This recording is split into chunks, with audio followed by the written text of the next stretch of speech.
함께 나눌 하나님의 말씀 로마서 9장 6절로 18절까지 말씀입니다.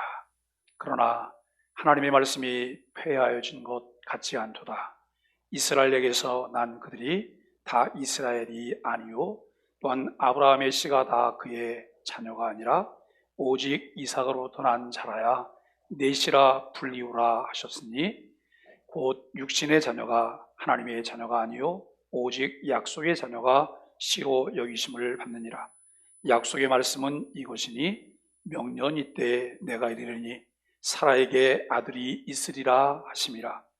그뿐 아니라 또한 리브가가 우리 조상 이삭 한 사람으로 말미암아 임신하였는데 그 자식들이 아직 나지도 아니하고 무슨 선이나 악을 행하지 아니한 때에 택하심을 따라 되는 하나님의 뜻이 행위로 말미암지 않고 오직 부르시는 이로 말미암아 서게 하려 하사 리브가에게 이르시되 큰 자가 어린 자를 섬기리라 하셨나니 기록된 바 내가 야곱은 사랑하고 에서는 미워하였다 하심과 같으니라.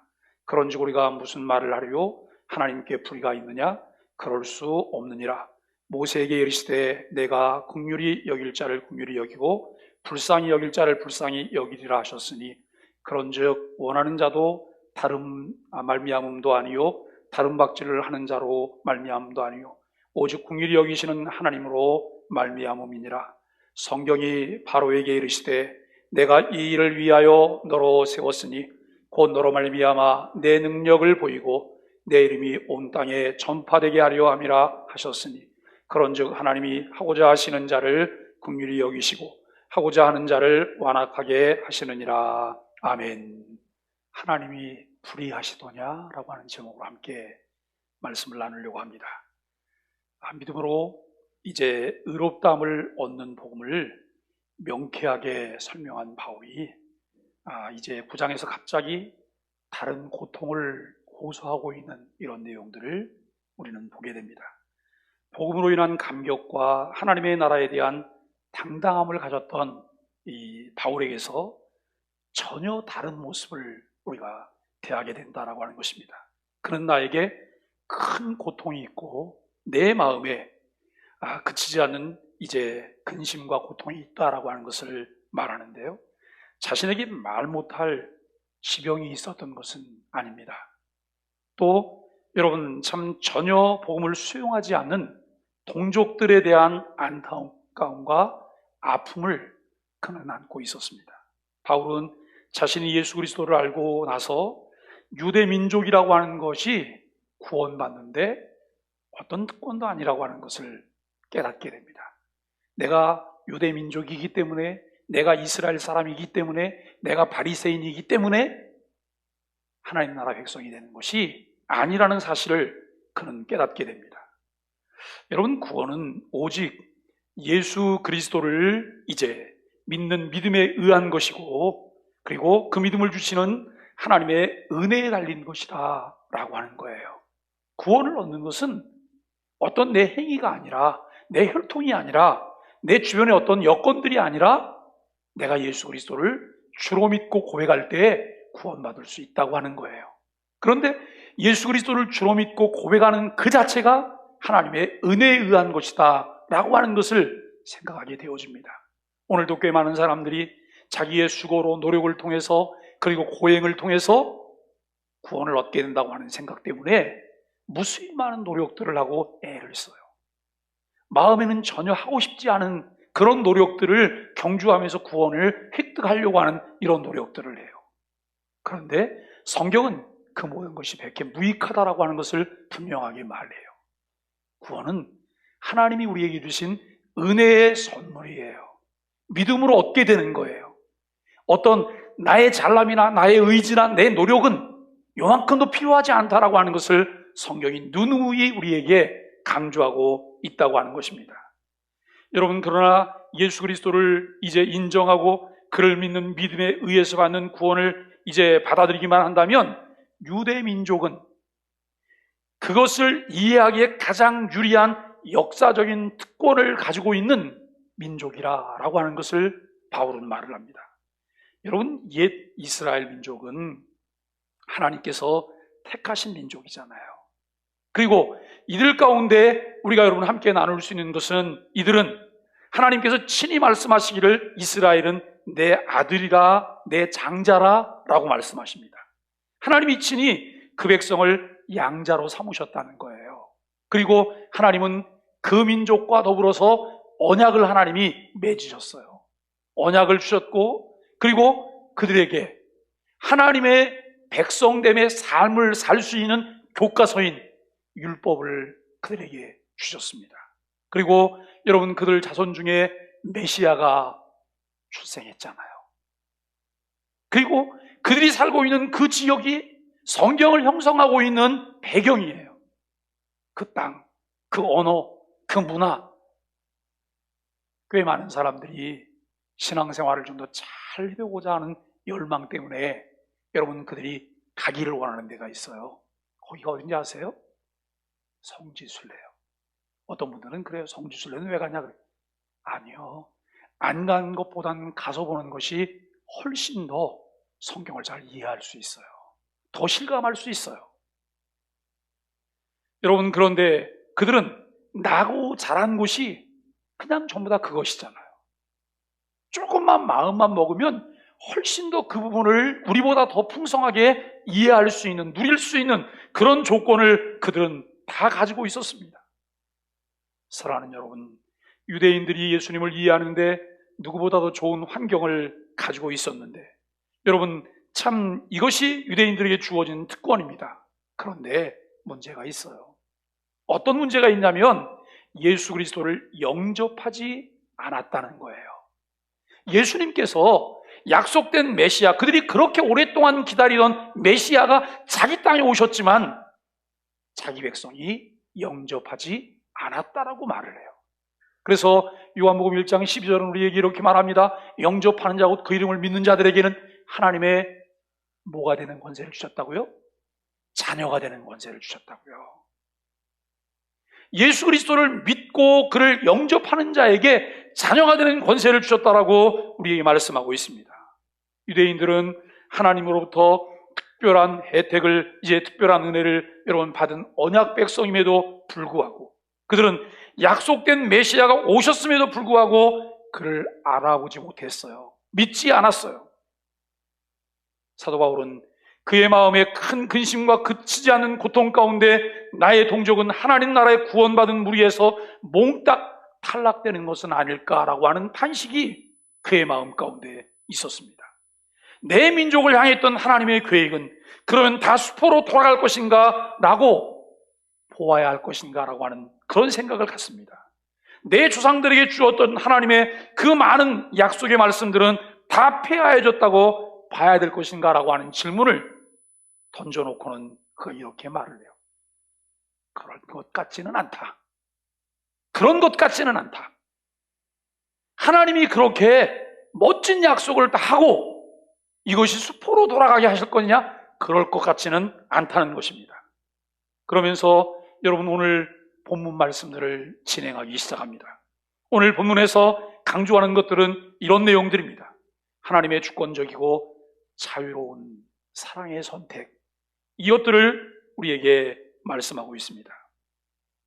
여러분, 6절로 13절에서 바울은 우선 외형상의 이스라엘과 여러분 참 이스라엘을 구별해요. 그리고 아브라함의 자손이라고 다 약속의 백성은 아니라 이렇게 말을 해요.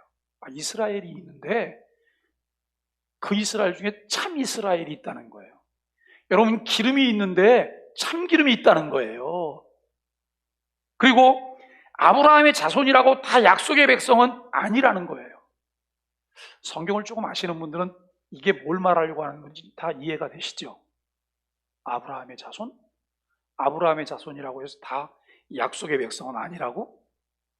뭘 말하려고 하는지 그 배경 이해가 시작하는 거예요. 오늘 우리는 이삭에게서 난 자라야 약속의 자녀라고 하는 것을 우리에게 말씀하고 있어요. 이삭 이전에 아갈에게서 이스마엘이 먼저 아브라함의 자식으로 태어났지만 그는 약속의 자녀가 아니었습니다. 여러분, 하나님은 아브라함을 부르셨어요. 그리고 본토 친척 아비집을 떠나라고 말을 해요. 본토 친척 아비집을 떠난다고 하는 것은 고대 사회에서 여러분 죽음을 의미하는 거예요. 왜냐하면 다 족장시대예요. 그 부족끼리 모여서 그냥 살아요. 그런데 여기를 버리고 떠나라는 것입니다. 어떤 위험을 만나게 될지 상상할 수 없는 그런 거예요. 그런데 하나님이 그때 아브라함에게 뭐라고 말씀하신, 아브라함아, 너 이리 좀 와봐라. 밤하늘을 보여주시면서 저 밤하늘에 별들을 한번 세봐. 몇 개나 되는지. 하나, 둘, 셋. 하나님, 너무 많아서 셀 수가 없어요. 내가 내 후손을 저 별처럼 많게 해줄게.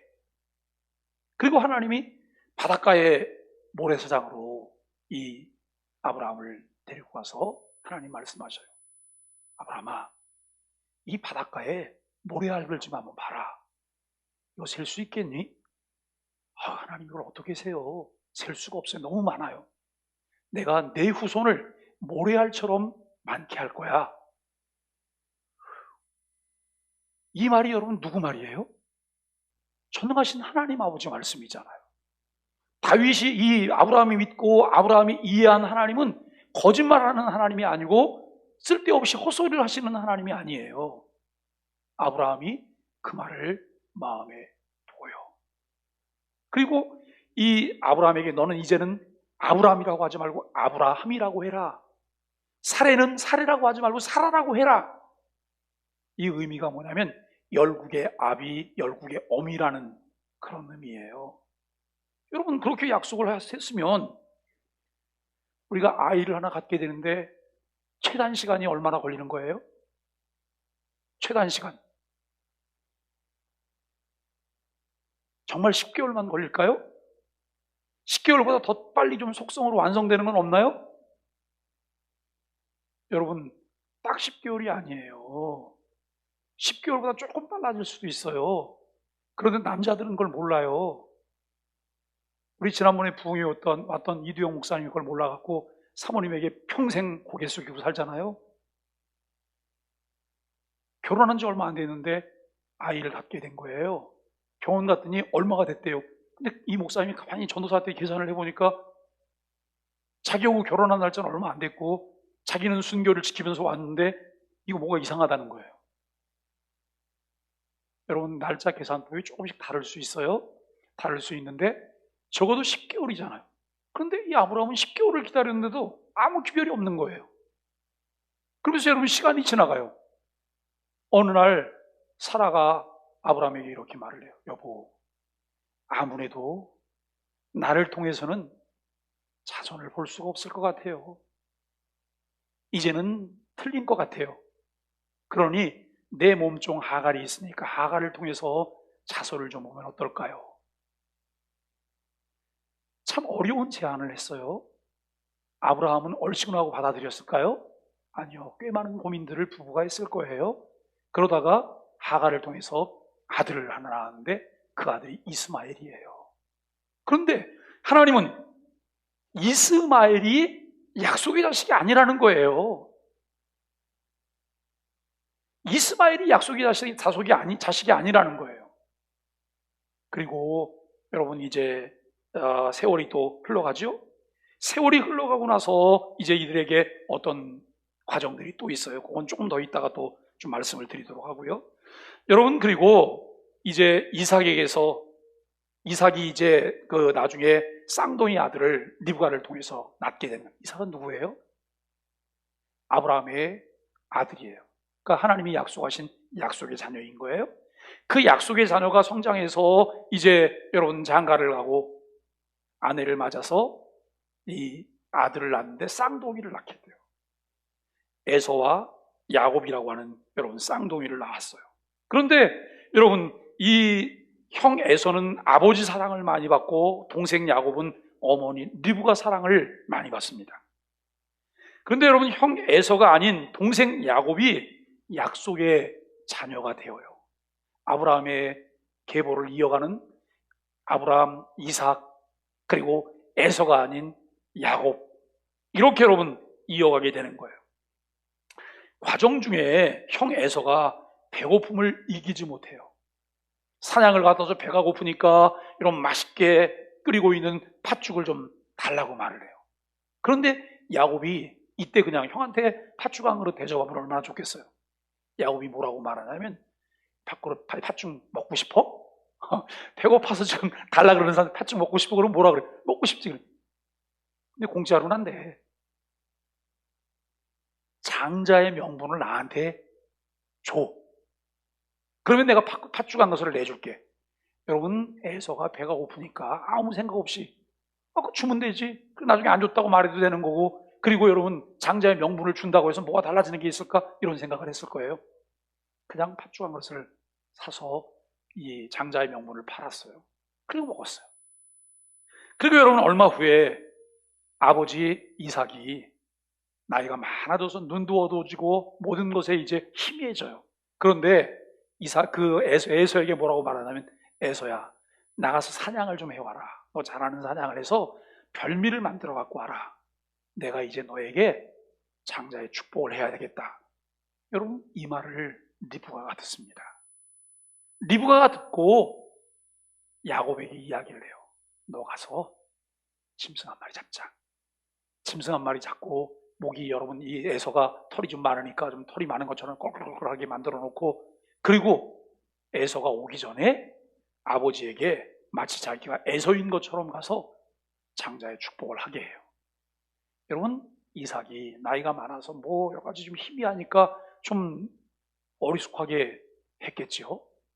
그러면서 그런 과정들이 지나갔습니다. 여러분, 그러면 이것 때문에 야곱이 축복의 자녀가 되었을까요? 이것 때문에 야곱이 약속의 자녀가 되었을까요? 아닙니다, 여러분. 아니에요. 왜 이것을 우리가 아니라고 말할 수 있냐면, 오직 하나님의 주권적인 섭리와 뜻이에요. 그들이 태중에 만들어지기 전에, 그들이 태어나기 전에, 그들이 태어나서 행동으로 옮길 수 있는, 여러분, 행동하는 사람이 되기도 이전에 하나님은 이미 이 부분을 하나님의 주권과 섭리 가운데 하나님은 뜻을 작정하셨다라고 하는 것을 알게 됩니다.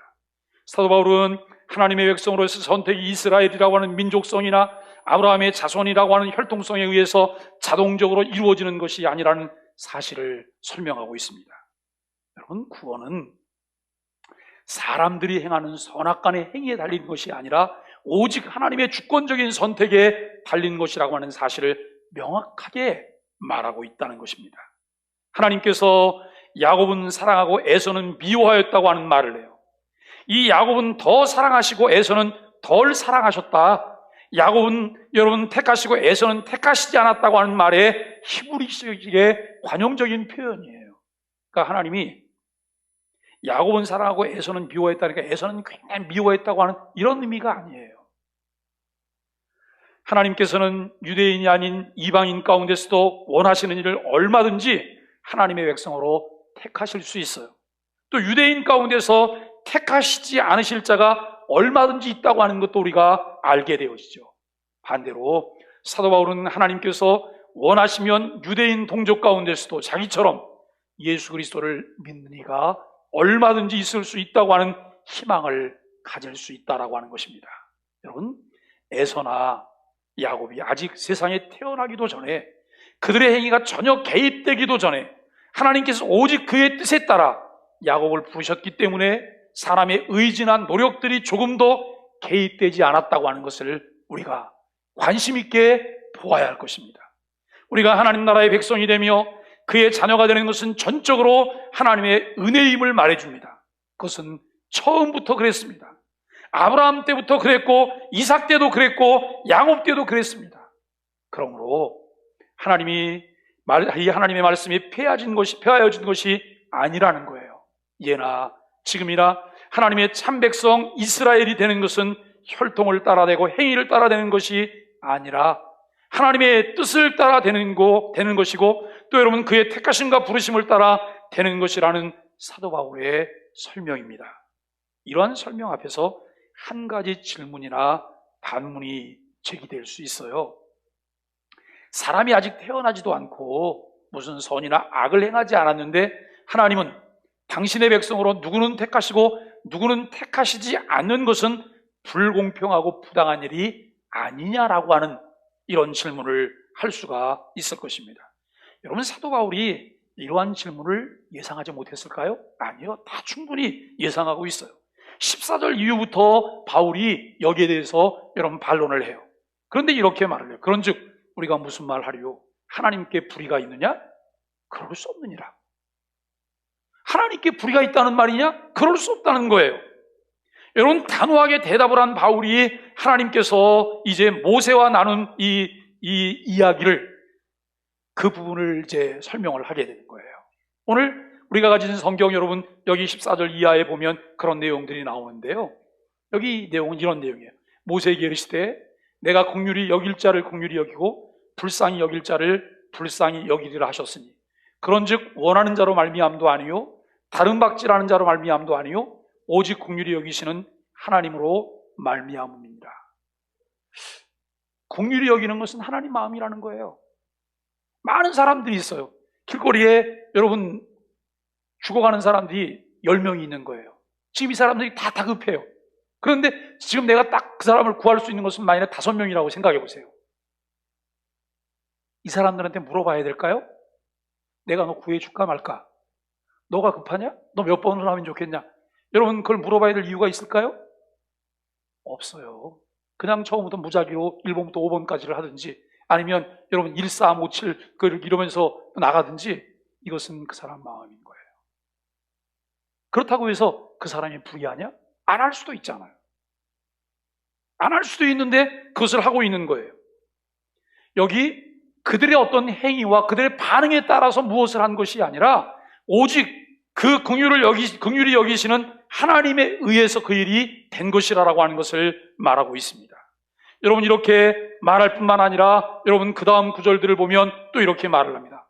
성경이 바로에게 이르시되 내가 이 일을 위하여 너를 세웠으니 곧 너로 말미암아 내 능력을 보이고 내 이름이 온 땅에 전파되게 하려 함이라 하셨으니 그런즉 하나님께서 하고자 하시는 자를 긍휼히 여기시고 하고자 하시는 자를 완악하게 하시느니라라고 말씀을 합니다. 자, 여러분, 바울은 모세 이야기를 하고 그 다음에 이제 바로 이야기를 해요. 이 사도 바울의 논리는 간단 명료해요. 하나님께서 하시는 일에 불의한 일이란 있을 수 없다는 거예요. 주인 마음에 달리는 것이고 주인이 긍휼히 여기고 불쌍히 여겨서 여러분 이 들려보내기를 원하면 들어갈 수도 있고 아니면 아닌 것인데 이것이 불의한 것이냐라고 하는 그런 말을 해요. 하나님께서 택한 사람들에게만 긍휼을 베푸시는 것이 불공평하다고 말할 수 없어요. 왜냐하면 긍휼은 의무나 책임을 갖고 있지 않아요. 갚아야 될 채무도 아니에요. 우리 교회가 토요일마다 긍휼사역위원회가 점심 봉사를 하잖아요. 그러다가 코로나가 시작되면서 봉사를 하기가 어렵게 된 거예요. 어렵게 됐는데 드시는 분들은 코로나라고 해서 그냥 금식하실 수는 없으시잖아요. 코로나 기간에도 이분은 드셔야 되는 거예요. 그런데 교회가 다 위험하다고 그러니까 뭐 안 해도 되지, 우리가 안 할 수도 있어요.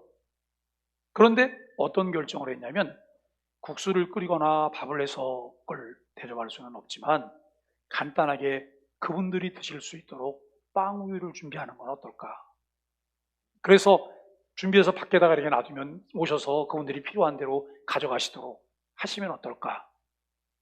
여러분, 이것이 우리가 그분들에게 무슨 채무 때문에 그렇게 해야 되는 건가요? 아니죠? 그것이 우리들의 의무인가요? 우리들의 책임인가요? 아니에요. 그분들을 향한 사랑이에요. 그분들을 향한 긍휼이에요. 하나님께서 긍휼히 여기시는 것도 여러분 그런 부분들이라고 하는 것을 우리는 생각하게 되어집니다. 누구에게 여러분 긍휼을 베풀든지 그것은 전적으로 하나님의 주권적인 자유고 하나님은 공의가 아닌 하나님의 긍휼을 기초하여서 죄인들을 구원하신다라고 하는 거예요. 하나님의 긍휼을 기초해서 죄인들을 구원하시는 그 일들을 하나님이 진행하세요. 구원은 원하는 자로 말미암음도 아니고 다른 박질하는 자로 말미암음도 아니고 오직 긍휼히 여기시는 하나님에 의해서 이루어지는 것이라 라고 하는 것을 알게 돼요. 구원은 하나님의 긍휼에 의한 은혜로 주어진 선물이지 우리의 성과나 권리가 아니라는 것입니다. 우리가 하나님의 긍휼함을 입어서 구원을 선물로 받았다고 하는 것은 정말 놀라운 은혜이며 놀라운 사실들입니다.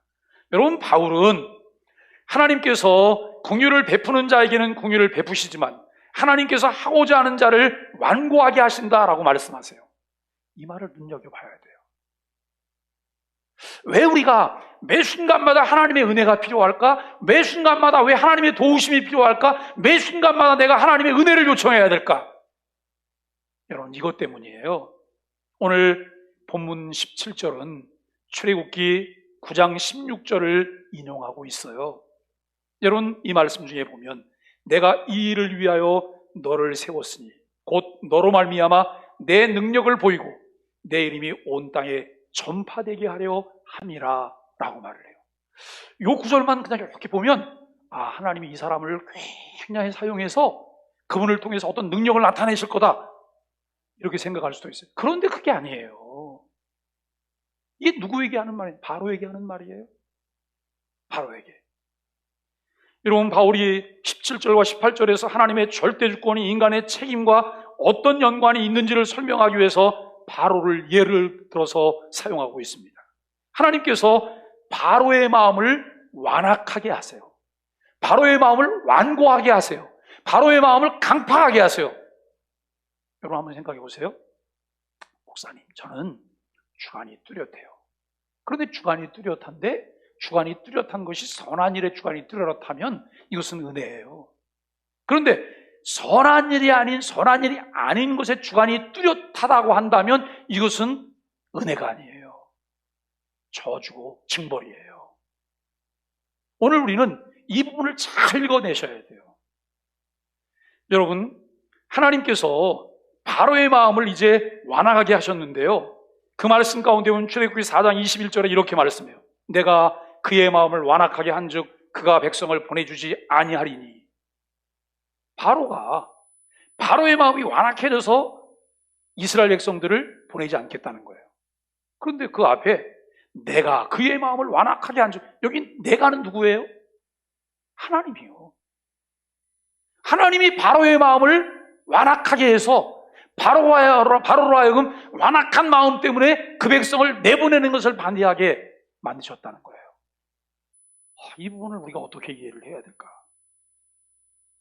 애굽의 바로는 이스라엘을 노예 삼고 또 그들에게 고역을 시켰어요. 그리고 이스라엘 백성을 멸절하기 위해서 그가 어떤 일을 했어요? 영아를 살해하는 일을 했어요. 여러분, 이 바로는 그다지 선한 일을 했던 사람 같지 않아요. 시시때때로 그는 악한 일들을 다 도모했던 그런 사람이에요. 그런데 하나님께서 그 바로를 사용하시는 거예요. 그 바로를 사용하셔요.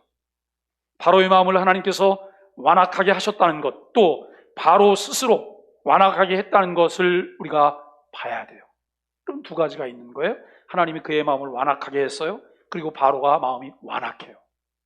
하나님은 완악하고 완고해서 계속해서 하나님을 역행하고 여러분 그 범죄하는 그의 마음을 그대로 내버려 두시는 거예요. 그의 마음을 그대로 내버려 두시는 거예요.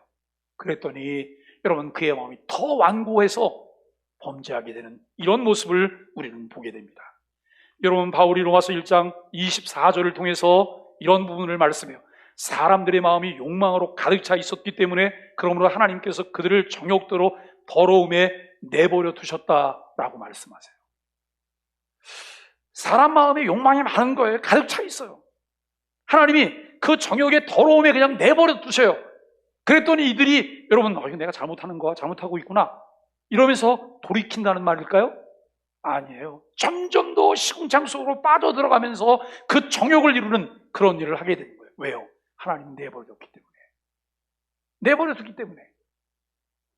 우리가 이 땅을 사는 동안 우리에게 참 필요한 분별력이 그런 거예요. 하나님, 내가 하나님의 뜻을 따라 살고 있나요? 아니면 내 육신의 정욕을 따라 살고 있나요? 우리가 여러분 성령의 사람으로 살 것인지 아니면 육체를 쫓는 사람으로 살 것인지 여기에 대한 분별력이 필요해요. 이것에 대한 결단이 필요해요. 그런데 여기에 대한 분별력과 여러분 결단도 우리는 위로부터 우리에게 부어지는 하나님의 은혜가 아니면 일이 불가능하다는 거예요.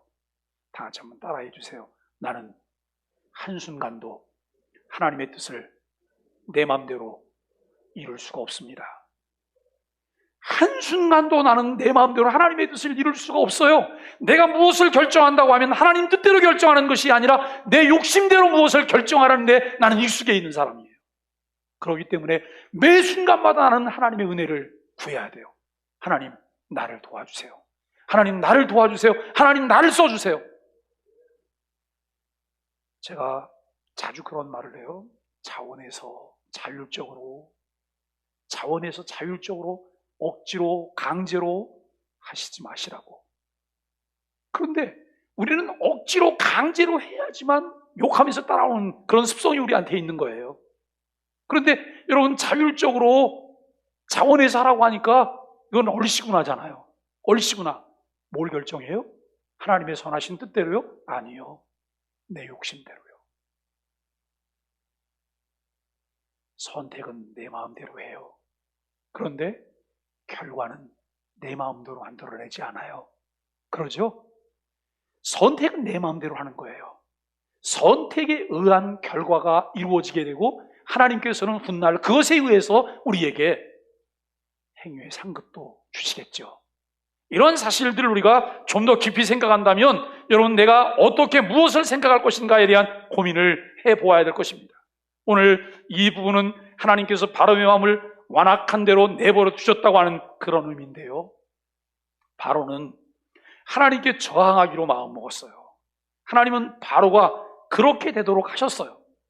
바로가 스스로 택한 것을 하나님이 그냥 내버려 두셨다는 거예요. 여러분, 오늘도 우리가 하나님의 은혜가 아니면, 하나님의 도움이 아니면 바른 것을 선택할 수 없다는 것을 깨달으셔야 돼요. 그래서 늘 우리는 그의 뜻대로 살기 위해서 하나님의 은혜와 도움을 우리가 구하는 일을 해야 돼요. 제가 오늘 새벽에는 새벽 기도를 안 나오고 잤어요. 집에서. 요즘 계속 목금토만 되면 좀 무기력해지고 많이 피곤하고 그래요. 그래서 어제 저녁에도 집에 들어가서 일찍 잠이 들었는데 자다가 깨보니까 3시가 좀 넘었더라고요. 다른 때 같으면 일어나서 움직여서 그냥 새벽기도 나올 건데 그냥 자야지 그러고 잤어요. 자다 깨보니까 5시 15분이에요. 그래서 여러분, 5시 15분인데 다른 때가 됐으면 제가 나오려고 했으면 그때라도 나올 거예요. 와서 기도하고 가겠죠. 오늘은 그냥 자야지. 안 가기로 했어. 안 가기로 하고 잤어. 안 가기로 하니까 굉장히 편안하죠. 하나는 편안하더라고요. 마음이 그렇게 껄쩍지근할 수가 없어요. 제가 그러면서 무슨 생각을 해요? 야, 우리 교회 교인들은 매일 이걸 매일 하실 거야. 그러니 얼마나 껄쩍지근하고 불편할까. 사랑하는 여러분, 우리가 매 순간 은혜 안에서 살게 되기를 바랍니다. 그분의 인도하심 속에 살게 되기를 바라고, 그분의 은혜가 아니면 살아갈 수 없다고 하는 고백이 저와 여러분을 통해서 이루어지게 되기를 바랍니다. 하나님께서 누군가의 마음을 완악하게 하실 때는 그 완악함을 직접 하나님이 만드시지 않으세요. 단지 자신이 택한 대로 내버려 두는 거예요. 자신이 택한 대로 내버려 둬요. 그러니 우리가 하나님, 정말 하나님 불의하십니다, 이렇게 말할 수 있느냐? 그렇지 않다는 거예요. 말씀을 마무리하면서, 우리가 여러분 구원받은 것은, 하나님의 자녀가 되는 것은 전적인 하나님의 은혜 때문이죠. 매 순간 바른 분별력을 갖고 옳은 것을 선택하는 지혜를 얻도록 저와 여러분들이 힘쓰게 되기를 간절히 바랍니다. 기쁨으로, 즐거움으로 감사하면서 오늘로 하나님의 뜻이 무엇인가를 분별할 수 있는 은혜를 주옵소서. 제가 그 길로 걸어가겠습니다, 그렇게 살겠습니다라고 고백하게 되기를 주님의 이름 간절히 축복합니다.